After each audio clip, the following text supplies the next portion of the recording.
Good evening and welcome back to Red Frequency TV, the station where the signal is weak, but the stories are real. Tonight's story comes from a man who claims he spent nearly 8 years working as a park ranger in one of America's most remote national forests. He says he's dealt with missing hikers, dangerous wildlife, and armed poachers, but none of those things made him quit. What happened during a routine night patrol did. As always, if you enjoy stories based on alleged real encounters, make sure you like the video, subscribe if you're new to the channel, and comment below where you're watching from. I love seeing just how far the Red Frequency community reaches. Now, turn down the lights, get comfortable, and remember, some people disappear in the woods. Others wish they had. Let's tune in to tonight's frequency. Don't watch alone. I worked as a park ranger for a little over 8 years. During that time, I responded to missing hikers, rescued people trapped after storms, dealt with black bears getting into campsites, and ran off more drunk campers than I can count. Most people think the woods are dangerous because of the wildlife. They're wrong. Animals usually let you know they're there. People don't. I never believed the stories other rangers would tell during overnight shifts. Every district has them. Someone hears voices where nobody should be. Someone spots lights miles away from the nearest campground. Somebody swears they saw people standing just beyond the tree line after midnight. I always had an explanation. Until my last summer working in Pisgah National Forest. This happened in late September of 2021, during one of my scheduled night patrols.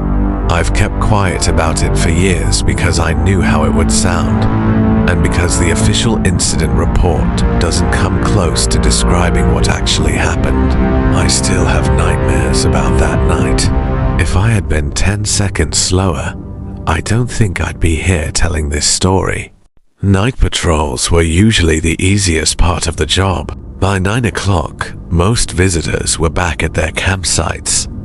The hiking trails were empty, and the forest settled into a rhythm you got used to after enough years. My job was simple.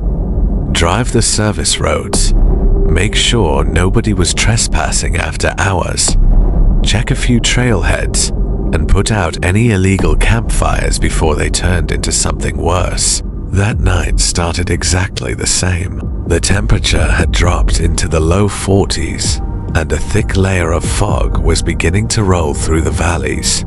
My headlights barely cut through it as I drove the old Forest Service truck down a narrow gravel road I'd traveled hundreds of times before. I remember turning the radio down just to enjoy the silence. No wind, no insects, no owls, nothing. At first, I didn't think much of it. Some nights the woods were just quiet, but after 8 years out there, you learn something most people never do. A healthy forest is never completely silent. When everything goes quiet at once, something usually caused it. I checked the time on the dashboard, 10:47 p.m. I was about 15 miles from the nearest campground, driving through a section of the forest that almost nobody visited after dark. There weren't any cabins out there, no houses, and no marked campsites. Just old service roads and miles of hardwood forest. That's when dispatch broke the silence. A visitor had reported seeing a faint orange glow deep in the woods about an hour earlier while leaving a trailhead. They weren't sure if it was a campfire or just someone with lanterns, but fires weren't allowed in that section of the forest. Dispatch asked if I could check it out. I told them I was only a few minutes away. As I turned onto the old access road, I rolled my window down, expecting to catch the smell of smoke. Instead, I caught something else. It was the smell of melted candle wax mixed with damp earth. I remember thinking it was strange because candles don't burn hot enough to leave a glow that someone could see from that far away. I reached for my flashlight, clipped my radio to my vest, and stepped out of the truck. The moment the driver's door shut behind me, I heard what sounded like dozens of voices somewhere beyond the trees, not talking, whispering, all at the same time. I stood there for a few seconds, trying to figure out where the whispers were coming from. They weren't loud.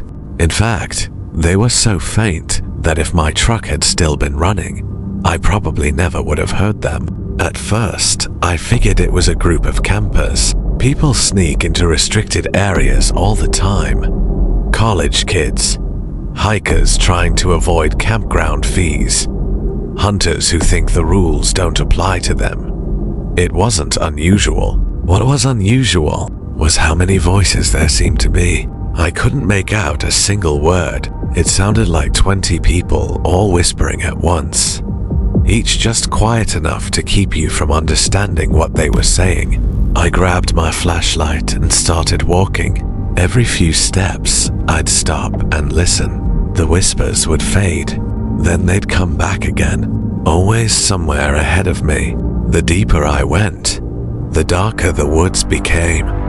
The trees were packed so tightly together that even the moonlight couldn't reach the forest floor. Then I saw it, a faint orange glow, not flickering like a campfire, steady, almost deliberate. It was coming from somewhere over the next ridge. I clicked off my flashlight. If it was just trespassers, I didn't want them seeing me before I saw them, so I kept moving through the darkness, using nothing but that strange orange light to guide me.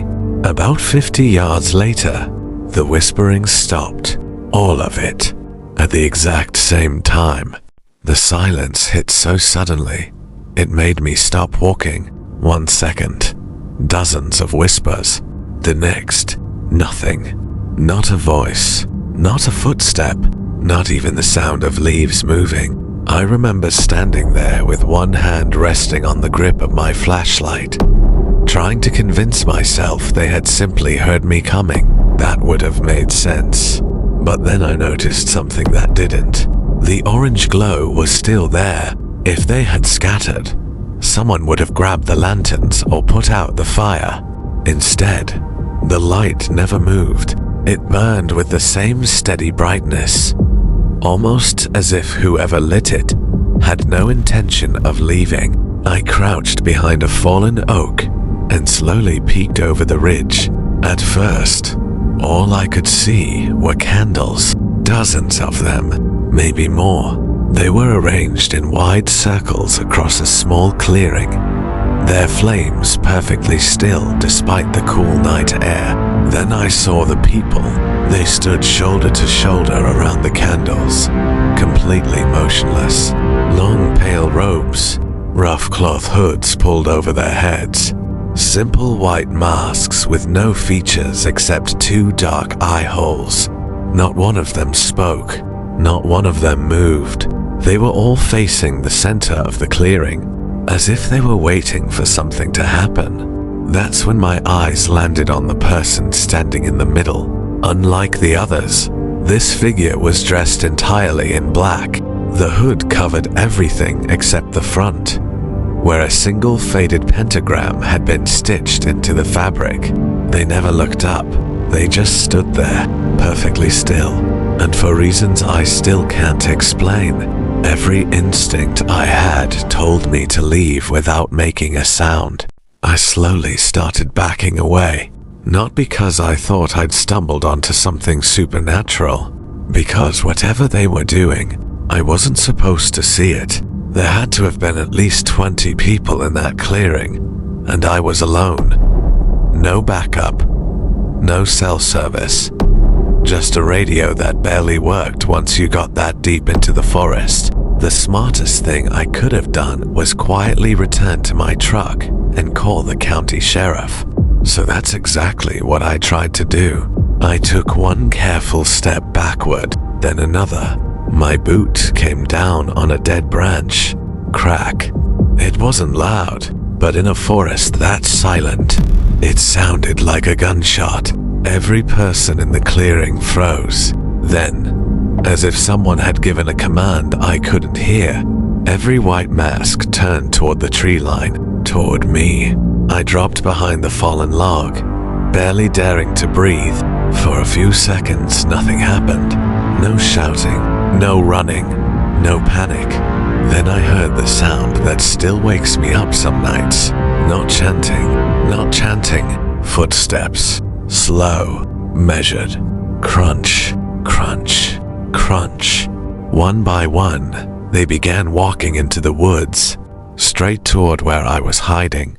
I stayed as still as I could. My face was pressed against the damp leaves, and I was trying so hard to control my breathing that my chest started to hurt.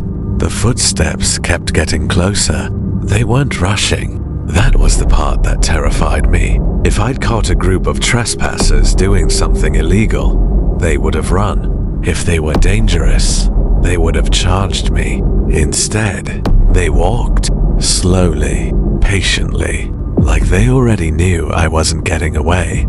I eased my head up just enough to look over the log. The clearing was almost empty now. The candles were still burning, but the people in the white robes had disappeared into the trees. I couldn't see them anymore. I could only hear them, branches snapping, leaves crunching, the occasional scrape of fabric against bark. They were spreading out, not wandering, searching. My radio suddenly crackled against my vest. Ranger 2-1, do you copy?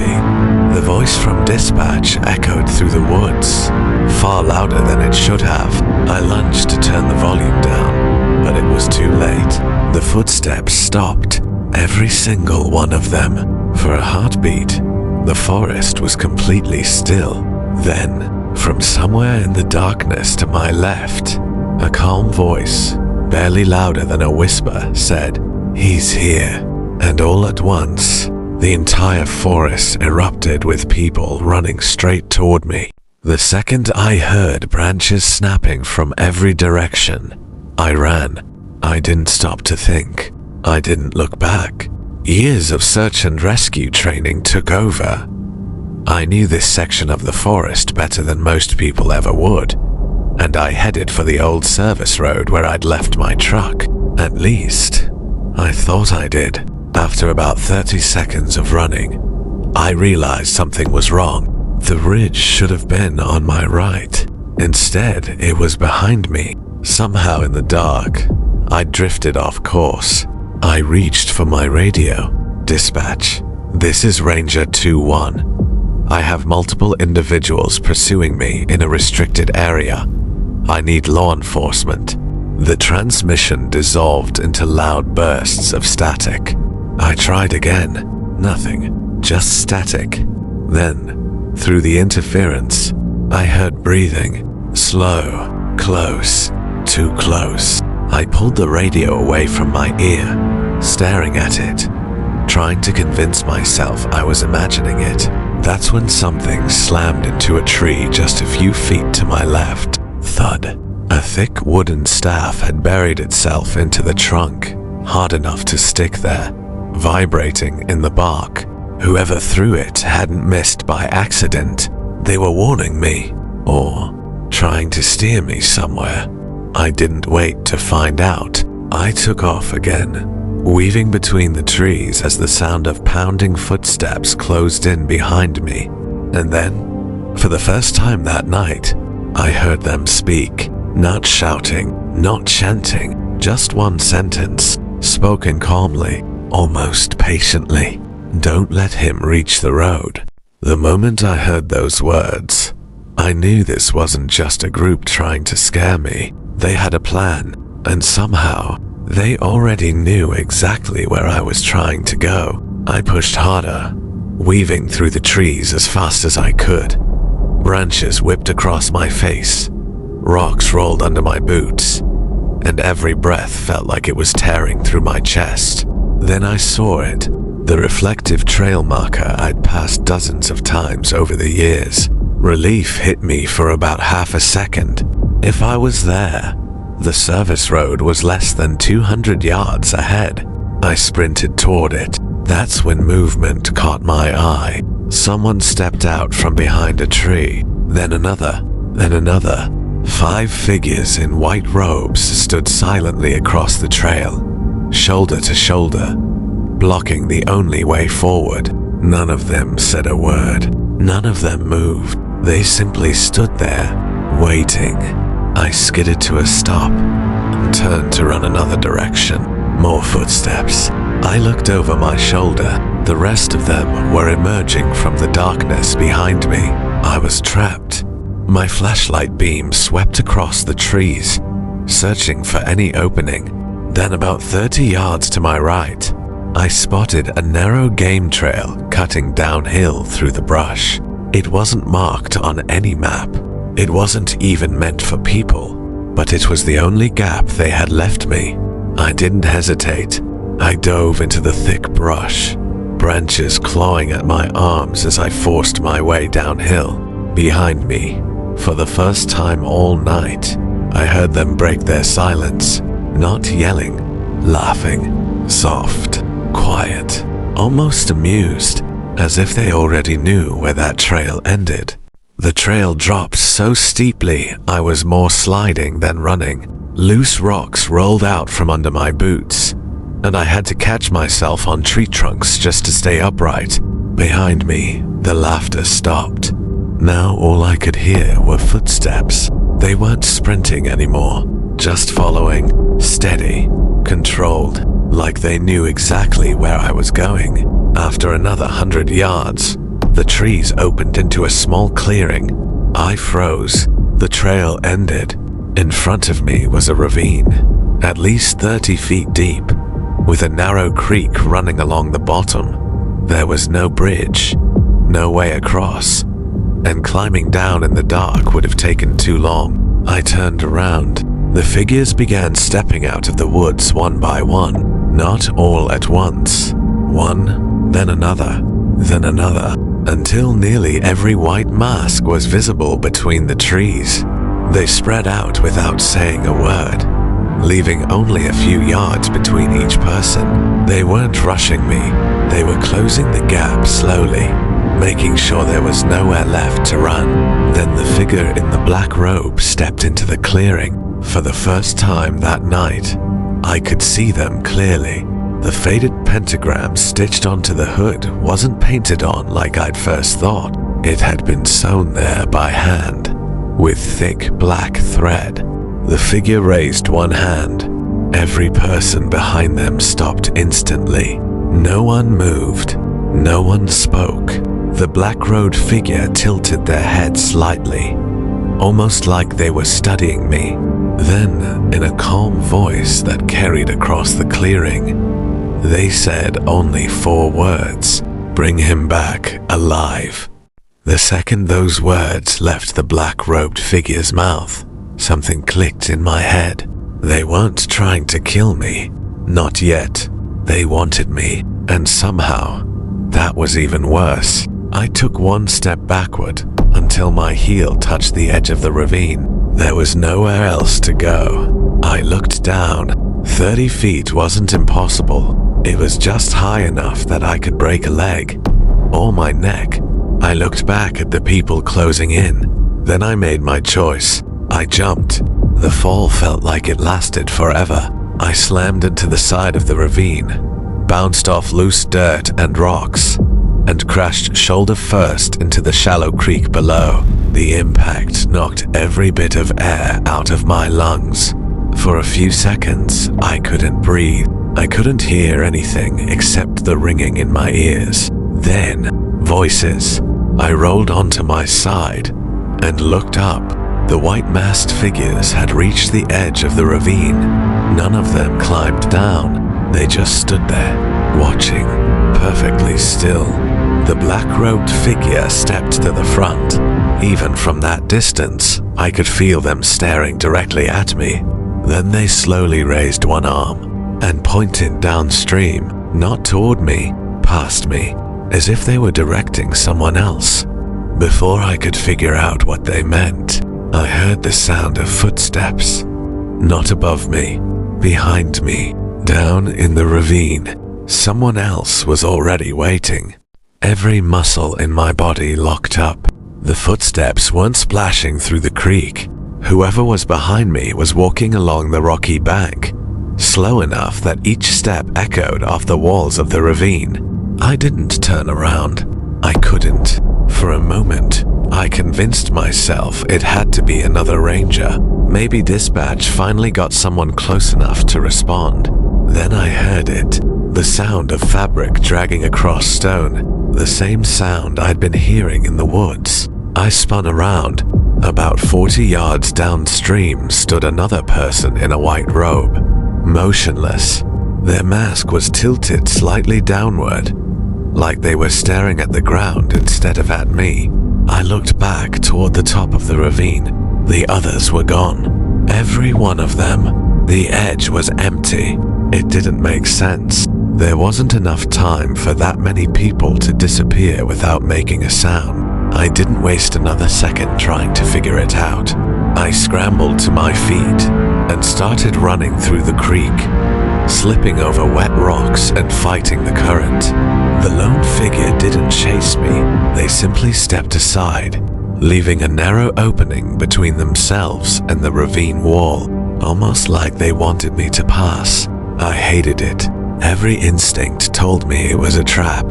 But staying where I was wasn't an option. As I squeezed past, I caught something out of the corner of my eye. The mask wasn't blank. Someone had stitched a crude smile across it with thick black thread. Not painted, not drawn, sewn into the fabric. I didn't stop to look any longer. I ran. Then, through the trees ahead, I caught the flash of reflective paint, a Forest Service road sign. My truck couldn't be far now. The moment I saw the reflective sign, adrenaline took over. I pushed through the brush, ignoring the pain shooting through my shoulder from the fall. Every step hurt, but I didn't care. If I could make it to the truck, I had a chance. The creek emptied into a drainage ditch that ran alongside the old service road. I climbed the muddy embankment and nearly collapsed onto the gravel. There it was, my truck. About 100 yards away, its headlights were still on, cutting through the fog exactly where I'd left it. I actually laughed, not because anything was funny, because I thought I was finally going to make it out. I started running, 50 yards, 40, 30.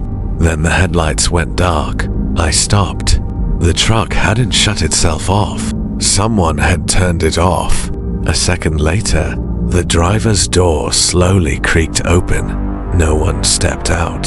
The cab looked empty, but the door kept swinging gently back and forth, as if someone had just climbed out. I didn't move. The forest was silent again. Then, from somewhere behind me, I heard the same calm voice I'd heard before. Not loud, not angry, just close enough to make the hair on the back of my neck stand up. You came back.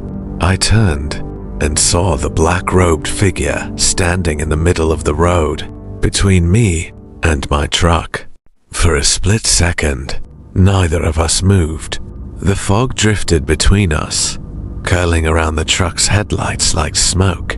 The black-robed figure stood perfectly still in the middle of the road, their face hidden beneath the hood.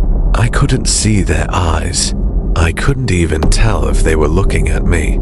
Then they took one slow step forward. I reacted without thinking. I cut hard into the woods, trying to circle around them and get to the driver's side of the truck.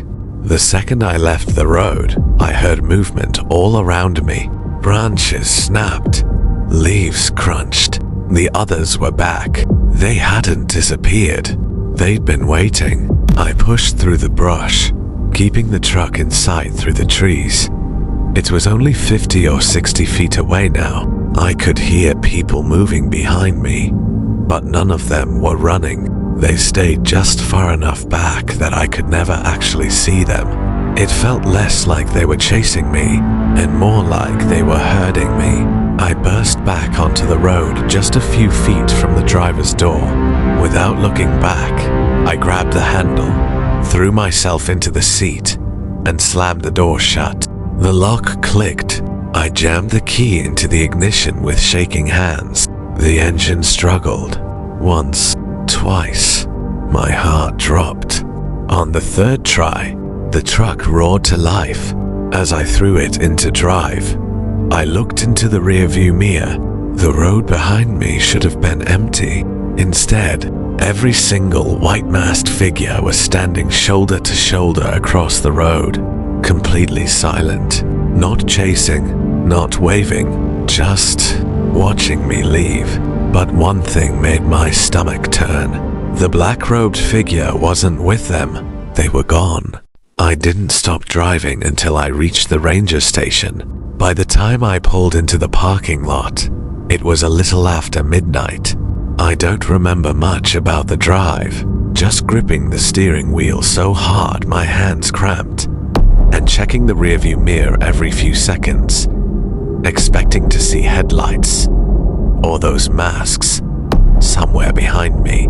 There was never anyone there. The deputy on duty took one look at me and asked what had happened. My uniform was torn. My shoulder was swollen. My boots were caked in mud, and there was dried blood running down one side of my face where a branch had caught me. I told them everything. The lights, the candles, the people in robes, the chase, the ravine, the truck. Within 30 minutes, 3 sheriff's deputies and 2 other rangers agreed to drive back with me before daylight. Part of me hoped we'd find nothing. Another part of me desperately wanted proof that I hadn't imagined any of it. We reached the clearing just before 2 in the morning. The candles were gone. The people were gone. There wasn't a single footprint anywhere in the clearing despite the damp ground. One of the deputies actually laughed and asked if I was sure I hadn't chased a group of campers into the woods. I almost believed him until another ranger called us over. Near the center of the clearing, half buried beneath the leaves, was my Forest Service radio, the same one I'd lost while I was running. It shouldn't have been there. I had dropped it almost a mile away. As I picked it up, the speaker crackled to life. Through nothing but static, a calm voice whispered 4 words. "You found your way back." Nobody else heard the voice. The deputies looked at me like I was losing it. One of them took the radio from my hands, turned it over a few times, and pulled the battery out. It was dead. Completely dead. "There," he said. "It can't transmit." I didn't argue. I was too busy staring at the clearing. The place looked ordinary. Just trees, leaves, dirt. No candles, no robes, no signs that 20 people had ever been there. The official report blamed everything on an unauthorized gathering that scattered before law enforcement arrived. The case was closed a week later. I resigned before the end of the season. People ask me all the time if I miss being a park ranger. I tell them I miss the job. I don't miss the nights. About 6 months after I left, another ranger I used to work with called me out of nowhere. He asked me a question I still think about. "Do you remember that old service road where you filed your last incident report?" I told him I did. There was a long silence before he answered. "We found another truck parked there last night." I asked if someone was inside. He said no. The truck was empty. The engine was still running. The driver's door was hanging open. And on the hood, someone had neatly placed a Forest Service Ranger hat that didn't belong to anyone in the department. I never asked what happened after that, because I already knew something I wish I didn't. Whatever I interrupted that night, it never left those woods. It just waited for the next ranger to find it. If you made it all the way to the end, Thank you for tuning in to another broadcast here on Red Frequency TV. What do you think? Did this ranger really stumble onto something he was never supposed to see? Or do you think there's another explanation? Let me know your thoughts down in the comments. I read as many of them as I can, and I always enjoy hearing your theories. If you enjoyed tonight's story, don't forget to leave a like, subscribe to Red Frequency TV, and turn on notifications so you never miss the next broadcast. And if you have a creepy, unexplained, or terrifying experience of your own that you'd like featured on the channel, feel free to submit it.